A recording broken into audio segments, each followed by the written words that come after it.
नमस्कार, ANB news देख रहे हैं आप और मैं हूं आपके साथ हितेंद्र। शीतलहर के कारण मैदान से लेकर के पहाड़ों तक कड़ाके की ठंड का कहर देखने को मिल रहा है। उत्तर भारत के अधिकतर इलाके शीतलहर की चपेट में हैं। दिल्ली एनसीआर में 3.4 डिग्री सेल्सियस न्यूनतम तापमान ने सर्दी का रिकॉर्ड तोड़ दिया है। मौसम विभाग के मुताबिक मैदानी राज्यों में ठंड जो सितम ढा रही है, उसकी मुख्य वजह पहाड़ों पर भारी बर्फबारी है। उत्तरी भारत के ज्यादातर हिस्सों में औसत न्यूनतम तापमान 5 डिग्री सेल्सियस से नीचे रिकॉर्ड किया गया है। तापमान में गिरावट के साथ ही कंपाने वाली सर्दी का प्रकोप बढ़ रहा है और दरअसल हिमाचल प्रदेश और जम्मू कश्मीर में जबरदस्त बर्फबारी हो रही है। मौसम विभाग के मुताबिक पहाड़ों पर जितनी बर्फबारी होगी, मैदानों में उतनी ही ठंड बढ़ेगी। दिल्ली एनसीआर में शनिवार को न्यूनतम तापमान 3.4 डिग्री रहा। वहीं इसने 10 साल का रिकॉर्ड भी तोड़ दिया है। दिसंबर के आखिर तक दिल्ली का न्यूनतम तापमान 2 डिग्री सेल्सियस तक भी पहुंचने का अनुमान है। वहीं पंजाब के कपूरथला में, जालंधर में 2 डिग्री तक तापमान जो है गिर चुका है। हरियाणा में भी नारनौल में 2 डिग्री न्यूनतम तापमान जो है 2 डिग्री सेल्सियस जो वहां पर दर्ज किया गया है। इसके अलावा बात अगर उत्तर प्रदेश की करें तो उत्तर प्रदेश में भी लगातार ठंड का कहर जो है वो देखने को मिल रहा है। कई जिलों में शीतलहर का अलर्ट जो है वो जारी किया गया है। मौसम विभाग की तरफ से जानकारी दी गई है कि 1 हफ्ते तक कड़ाके की ठंड का कहर जारी रहेगा।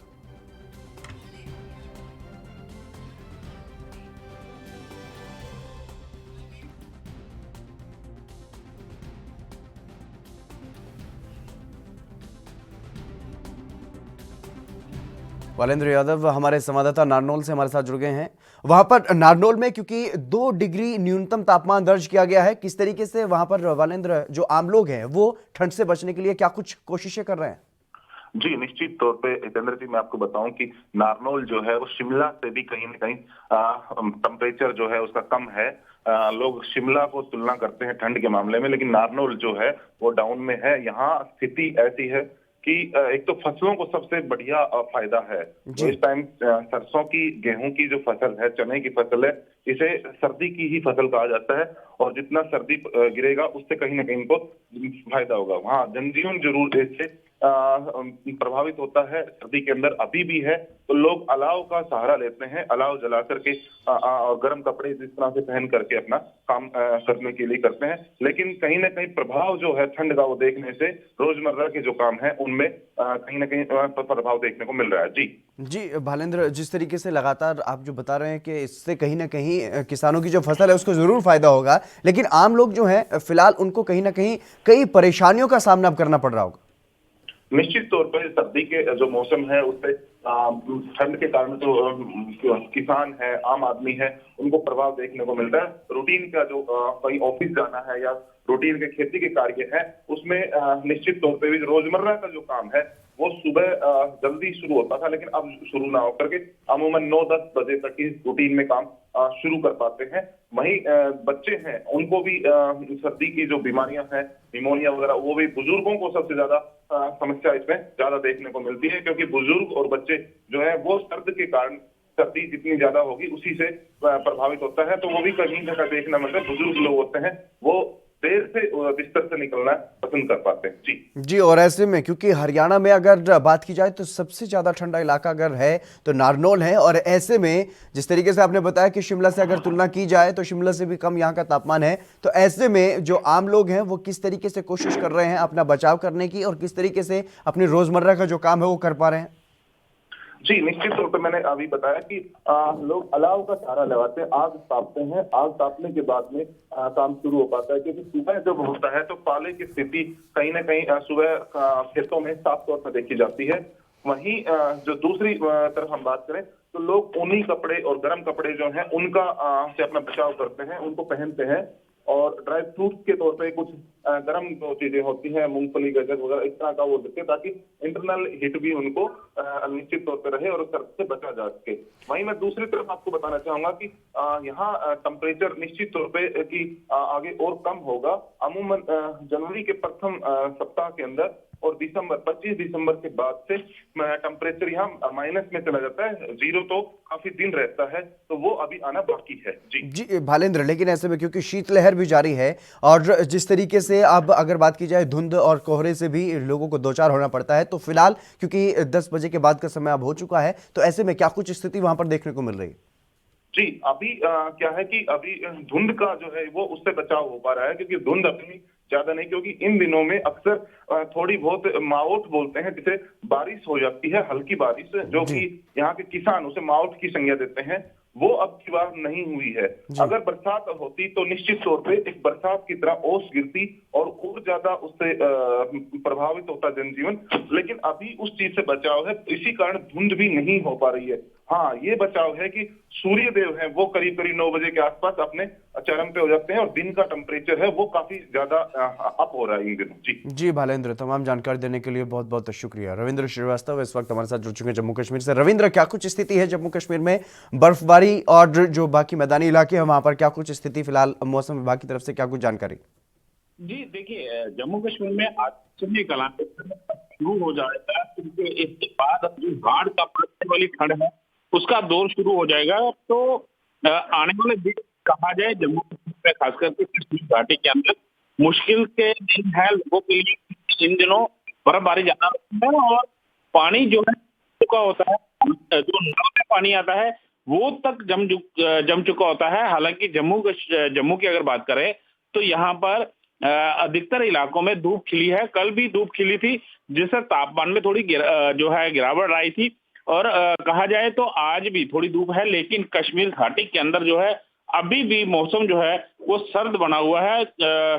जो चिल्ले कलां मैं आपको जैसे बता रहा था पहले भी, चिल्ले कलां जो है वो 40 दिन का होता है। इस दिन कड़ाके की ठंड जो है वो पड़ती है, और इन दोनों लोग जो है खास करके इन दिनों अपना बचाव करने के लिए आग का सहारा लेते हैं। और कहा जाए तो आज जिस तरह से मौसम विभाग की माने तो जो जम्मू कश्मीर के अंदर जो है अभी भी जो कश्मीर घाटी के अंदर पहलगाम में -7.7 और गुलमर्ग में माइनस जो है 7.5 टेम्परेचर जो है वो चल रहा है। कटरा में भी तापमान जो है 18.7 जो है वो दर्ज किया गया है। तो आने वाले दिनों में जो है हल्की बारिश मैदानी इलाकों में और पहाड़ी इलाकों में बर्फबारी होने की संभावना है। जी, क्योंकि लगातार जिस तरीके से बर्फबारी हो रही है और मैदानी इलाकों में शीतलहर का कहर देखने को मिल रहा है, तो ऐसे में कितनी परेशानियों का सामना वहां पर लोगों को करना पड़ रहा है? जी बिल्कुल, देखिए जब सुबह का मौसम होता है, सुबह का समय होता है, उस समय जो है काफी ज्यादा शीतलहर जो है वो चलती है। खास करके अगर मैदानी इलाकों की बात करें, जो बॉर्डर के इलाके हैं वहां की अगर बात करें तो वहां पर काफी ज्यादा धुंध रहती है। और जैसे काम करने वालों में, जो रोजाना के काम करने वाले लोग हैं, उनको खासी दिक्कतों का सामना करना पड़ता है। और खास करके इन इलाकों में धुंध भी ज्यादा रहती है, और सर्दी का प्रकोप भी अब दिन ब दिन जो है वो बढ़ेगा। जैसा मैंने पहले बताया कि आने वाले 40 दिनों के अंदर जो है वो कड़ाके की सर्दी जो है वो पड़ेगी। तो कहीं ना कहीं लोगों को खासी मुसीबतों का सामना जो है वो करना पड़ेगा। और इन दिनों भी हल्की कल जब जैसे धूप निकली है और आज भी हल्की धूप निकली है, जिससे लोगों ने कुछ राहत तो पाई है, लेकिन मौसम विभाग ने कहा है कि आने वाले 24 घंटे के अंदर बर्फबारी जो है फिर से होने के आसार हैं। जी रविंद्र, तमाम जानकारी देने के लिए बहुत बहुत शुक्रिया आपका। इस वक्त हमारे साथ अंकुर कपूर अंबाला से हमारे संवाददाता हमारे साथ जुड़ गए अधिक जानकारी के साथ। अंकुर, अंबाला में क्या कुछ स्थिति है मौसम की, क्योंकि कड़ाके की ठंड और शीतलहर का प्रकोप अब देखने को मिल रहा है? जी बिल्कुल, काफी दिनों से जो शीतलहर है बहुत ठंडी चल रही है। जिस हिसाब से अगर लगा के चले तो इस समय अंबाला में जो चुनावी माहौल भी चल रहा है, एक तरफ ठंड और दूसरी तरफ चुनावी माहौल चल रहा है, इसको लेकर काफी गर्मागर्मी यहाँ पर है। और अगर हम एक तरफ ठंड की बात करें तो प्रशासन, अंबाला का प्रशासन पूरी तरीके से यहाँ पर अलर्ट है। जो हाईवे है, अंबाला नेशनल दिल्ली हाईवे है, यहाँ पर व्हाइट जो सफेद पट्टियां हैं वो हाईवे पर लगाई जा रही हैं कि किसी प्रकार की कोई दुर्घटना हो जाए। और सभी जो बड़े वाहन है, छोटे वाहन है, उनके ऊपर जो अंबाला प्रशासन है सभी गाड़ियों के ऊपर एक रिफ्लेक्टर लगा रहे हैं, जिसकी वजह से धुंध में किसी को भी कोई दिक्कत ना आए। एक से दूसरी गाड़ी जिसको नजर आए, जिसकी प्रकार से एक दो गाड़ियां आपस में ना भिड़े। और जिसको अंबाला प्रशासन जो सभी जो लाइटें हैं उनका अच्छी तरीके से प्रबंध कर रहे हैं कि किसी भी प्रकार की कोई भी यात्रियों को इसमें किसी भी प्रकार की कोई दुविधा ना हो और कोई दुर्घटना हो। इसको बचने के लिए अंबाला प्रशासन पूरी तरह से अलर्ट है। जी, लेकिन जिस तरीके से आपने बताया कि राजनीतिक माहौल भी फिलहाल गरमाया हुआ है, भले ही ठंड बढ़ रही हो, तो ऐसे में जो राजनीतिक लोग हैं जो चुनाव लड़ रहे हैं वो कितने बजे अपने चुनाव प्रचार के लिए निकलते हैं और कितने समर्थक उनके साथ मौजूद रहते हैं इतनी कड़ाके की ठंड में? बिल्कुल, जैसे कि सुबह सुबह कड़ाके की ठंड होती है, लेकिन अगर दूसरी तरफ बात करें चुनावी माहौल तो पूरी तरीके से अंबाला में गर्म है। तो सुबह सुबह ही 7 से लेकर 8 बजे के बीच में सुबह सुबह जो भी चुनावी माहौल है, सभी चुनावी पार्टियां हैं डोर टू डोर कर रही हैं और सभी अपने अपने एरियाज में जाकर लोगों को जागरूक कर रहे हैं। जितनी मर्जी ठंड हो, लेकिन चुनावी माहौल अगर बात करें तो एक तरफ ठंड है और दूसरी तरफ चुनावी माहौल बहुत गर्म है इस समय अंबाला में। जी बिल्कुल अंकुर, तमाम बातचीत करने के लिए, तमाम जानकारी देने के लिए बहुत बहुत शुक्रिया आपका। तो लगातार अगर बात की जाए ठंड की, तो ठंड का जो कहर है वो बढ़ता जा रहा है और शीतलहर से भी लोगों को दो चार होना पड़ रहा है। फिलहाल रुकेंगे एक छोटे से ब्रेक के लिए, जल्द हाजिर होंगे।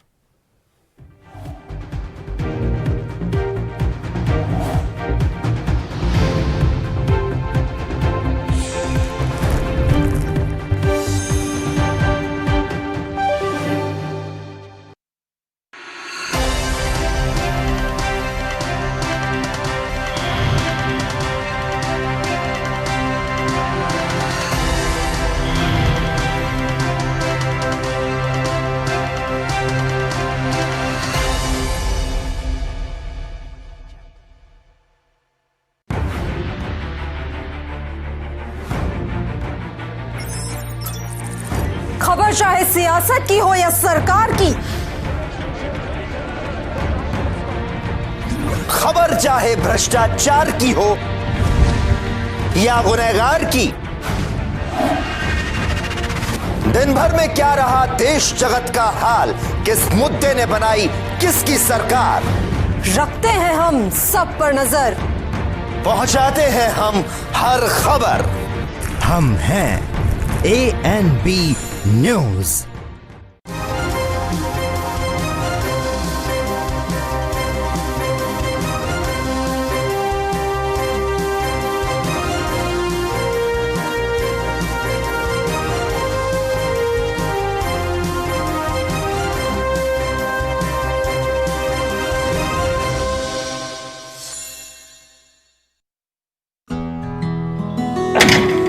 बस करो माल साहब, ਤੁਸੀਂ ਰੈਡੀ ਹੋ ਕੇ ਫਿਰ ਸ਼ੁਰੂ ਹੋ ਗਏ। ਤੁਹਾਡੀ ਵੀ ਨਾ એનર્ਜੀ ਨਹੀਂ ਖਤਮ ਹੁੰਦੀ। ਸਤਿ ਸ਼੍ਰੀ ਅਕਾਲ ਫੁੱਫੜ ਜੀ। ਓਏ ਸਤਿ ਸ਼੍ਰੀ ਅਕਾਲ। ਓਏ 8 ਵਜੇ ਦਾ ਕਹਿ ਕੇ 11 ਵਜੇ ਆਤੇ ਤੁਸੀਂ ਇਹ ਫੁੱਫੜ ਜੀ ਅੱਖ ਹੀ ਨਹੀਂ ਖੁੱਲਦੀ।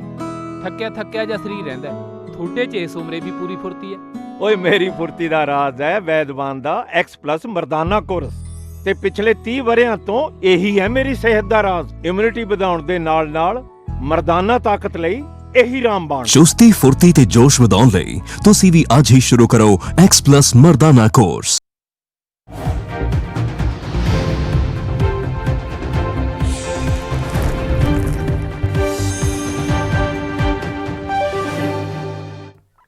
ब्रेक के बाद एक बार फिर से आप सभी का स्वागत है। खबरों में आगे बढ़ेंगे। किसान कानूनों के खिलाफ लगातार 26वें दिन किसानों का आंदोलन जारी है। वहीं केंद्र सरकार ने यह दावा किया है कि यह कानून किसानों के हित में है, लेकिन किसान अब अपनी जिद पर अड़े हुए हैं। कानून वापस होंगे तो ही वापस जाएंगे, ऐसा किसानों का कहना है। वहीं सरकार का यह कहना है कि ठोस समस्याओं का समाधान किया गया है और बातचीत के जरिए बाकी परेशानियों का भी हल निकालने के लिए तैयार हैं। दूसरी ओर किसान कानून को वापस लेने से कम में मानने को तैयार नहीं है और अब किसानों ने सरकार को यह खुला पत्र लिखा है। इसमें उन्होंने भूख हड़ताल करने का ऐलान किया है और दूसरी ओर सरकार ने भी 40 किसान संगठनों के नाम पत्र में लिखा है, जिसमें उन्हें एक बार फिर से बातचीत का न्योता दिया गया है।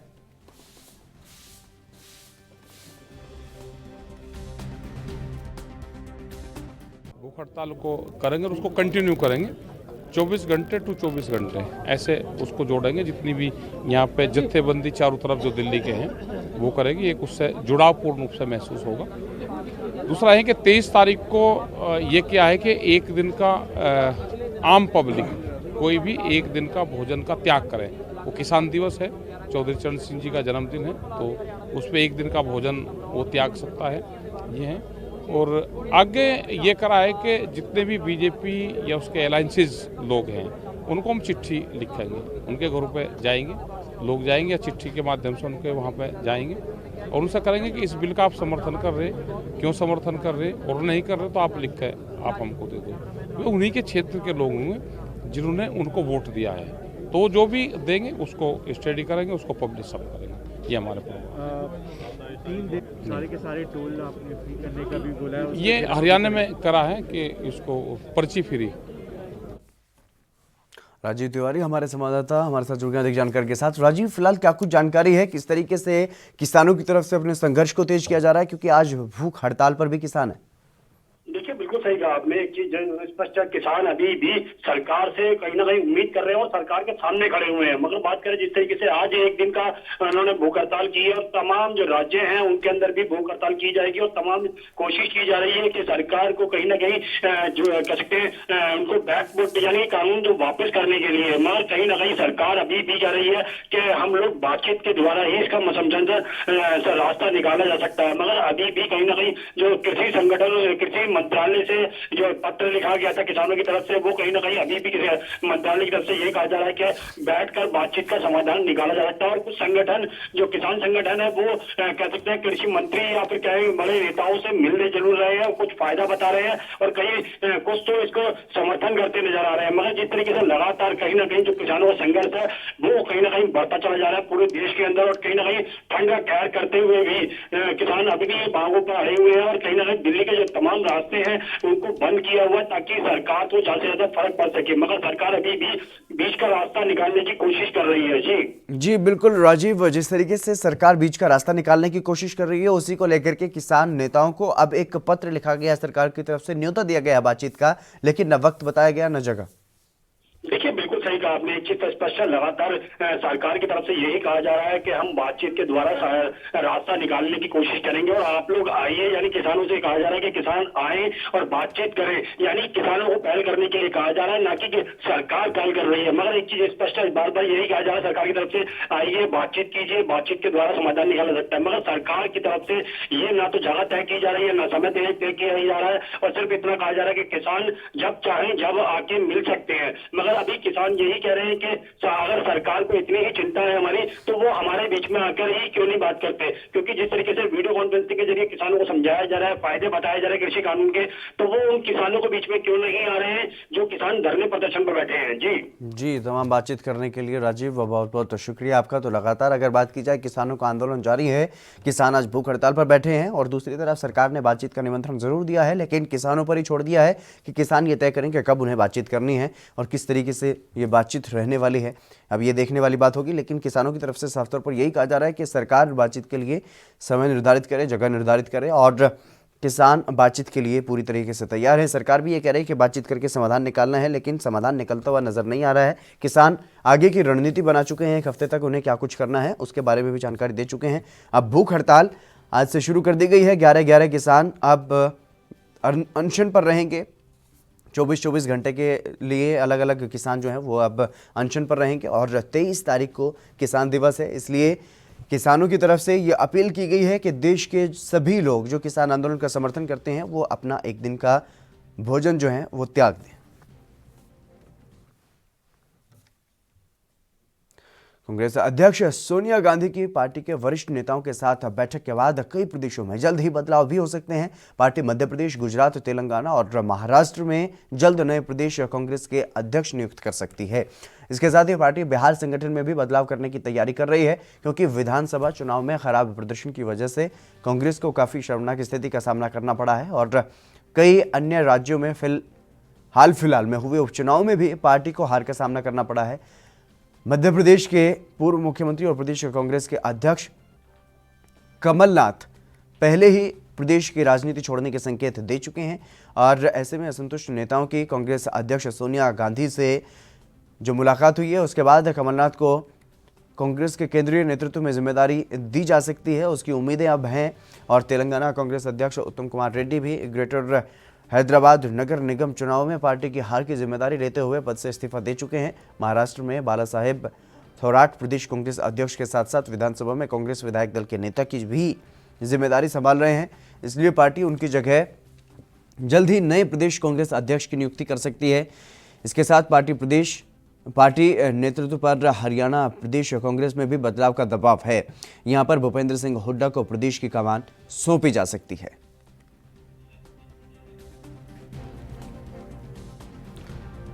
लखपत पड़ोला कांग्रेस नेता हमारे साथ जुड़ चुके हैं, हम चर्चा करेंगे। लखपत जी, आपका स्वागत है एनवी न्यूज पर। जी नमस्कार। लखपत जी, जो ये बैठक हुई है हाल फिलहाल में सोनिया गांधी के साथ वरिष्ठ नेताओं की, क्या उसी बैठक में ये फैसला लिया गया है कि प्रदेश में जहां पर भी जो जो प्रदेश अध्यक्ष थे जिन्होंने अपनी हार की जिम्मेदारी लेते हुए इस्तीफा दिया है, या फिर जिन प्रदेशों में कांग्रेस की स्थिति मजबूत होती हुई नहीं दिखाई दे रही है, जहां से दबाव बनाने की कोशिश की जा रही है कि प्रदेश नेतृत्व में बदलाव किया जा सके, इसी का परिणाम अब देखने को मिल सकता है कुछ दिनों में?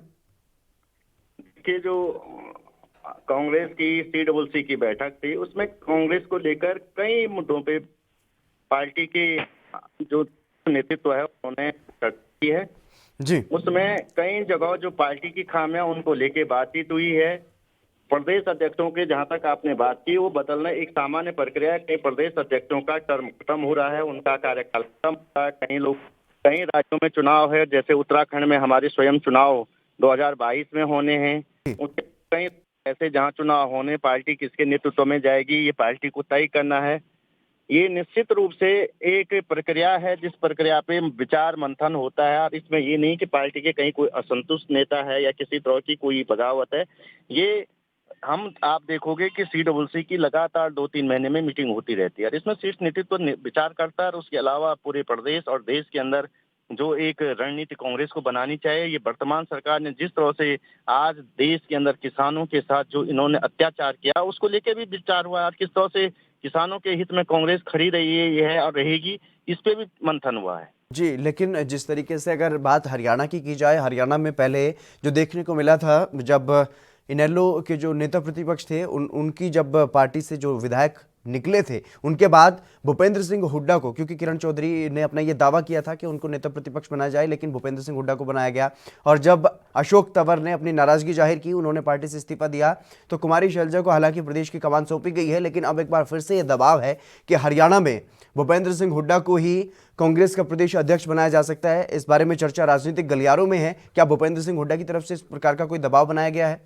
लेकिन दबाव किसी प्रकार, आप की बात करें, तंवर साहब कहाँ हैं? कांग्रेस छोड़ के कहाँ चले गए हैं? आप बात कीजिए, ज्योतिरादित्य सिंधिया आज कहाँ है? ज्योतिरादित्य सिंधिया आज कहाँ है? जी, आप ये बात आप कर रहे हैं, ये सवाल मेरा आपसे है, क्योंकि आपने ये कहा कि असंतुष्ट नहीं है नेता, लेकिन जब असंतुष्ट होते हैं, पार्टी छोड़ देते हैं, उसके बाद पता चलता है कि उनकी असंतुष्टि क्या थी, क्योंकि उन्हें पार्टी में सम्मान नहीं मिल रहा था। और अब क्या यही वजह है कि जो नाराज नेता हैं, जो अपनी आवाज को उठा रहे हैं दबे सुर में, क्या अब उनको इस तरीके की जो महत्वपूर्ण जिम्मेदारियां हैं वो सौंपने का काम किया जाएगा उनकी नाराजगी को दूर करने के लिए? कुछ लोगों को गलतफहमी हो जाती है कि कांग्रेस ने उन्हें जिम्मेदारी दी है और वो कांग्रेस से बड़े हो गए, पार्टी से बड़े हो गए, विचारधारा से बड़े होते, तो ये गलतफहमी उनकी पता चल जाती है जी। और कांग्रेस निश्चित रूप से देखोगे, जो जिसको कांग्रेस में आस्था होगी, जो कांग्रेस के लिए काम कर सकता है, इस देश की सेवा कर सकता है। कांग्रेस ने इस देश को आजादी दिलाई है, इस देश के नवनिर्माण में कांग्रेस का योगदान रहा है। इस देश को कांग्रेस जो खून पसीना भाई उसको बर्बाद होते हुए कांग्रेस नहीं देख सकती। इस संविधान को जो कांग्रेस ने बनाया है, लोगों को एक संवैधानिक व्यवस्था दी, इसको खत्म होते हुए कांग्रेस नहीं देख सकती। यदि कुछ लोग इसमें बीजेपी के हाथों में जाना चाहते हैं तो निश्चित रूप से कांग्रेस इस तरह के लोगों को बर्दाश्त नहीं करेगी। जहां तक आपने नेतृत्व परिवर्तन की बात की है, ये प्रक्रिया होती है। पार्टी के 3 साल के अध्यक्ष के बाद कई प्रकार की जिम्मेदारी पार्टी देती रहती है। हर बार कोई प्रदेशों में जिम्मेदारी दी जाती है, किसी को सीट नेतृत्व में जिम्मेदारी दी जाती है और इस तरह की रणनीति बनाई जाती है। पार्टी की अपनी रणनीति है और वर्तमान में जिस तरह से बीजेपी एक डिक्टेटरशिप के रूप में आगे बढ़ रही है, लोगों के विचारों को रौंद रही, संवैधानिक प्रक्रियाओं को खत्म कर रही है, उसको लेकर कांग्रेस को और सशक्त होकर के लड़ाई लड़ने की जरूरत है। और इस समय यदि कोई कांग्रेस के सिपाही इस समय इस लड़ाई में कमजोरी के साथ खड़ा रहता तो निश्चित रूप से उस संविधान और कांग्रेस का जो बलिदान है उसके साथ भी समझौता करने का काम कर रहा है। जी, लेकिन लखपत जी, जिस तरीके से आपने ये बात कही है कि बीजेपी का जो विपक्ष की जो भूमिका होती है उसके लिए कांग्रेस को फिलहाल मजबूत होना होगा, सशक्त तरीके से बीजेपी को चुनौती देनी होगी। ऐसे में पार्टी को भी अंदरूनी तौर पर भी मजबूत करने का काम कांग्रेस को फिलहाल करना होगा। तो क्या इसलिए अब जो ढांचा है कांग्रेस का उसको पूरी तरीके से बदलने का काम किया जाएगा, या फिर किस तरीके से मजबूत करने की आगे की रणनीति कांग्रेस की रहेगी? क्योंकि जनाधार भी खिसकता हुआ नजर आ रहा है कांग्रेस का, उसको भी मजबूत करना है।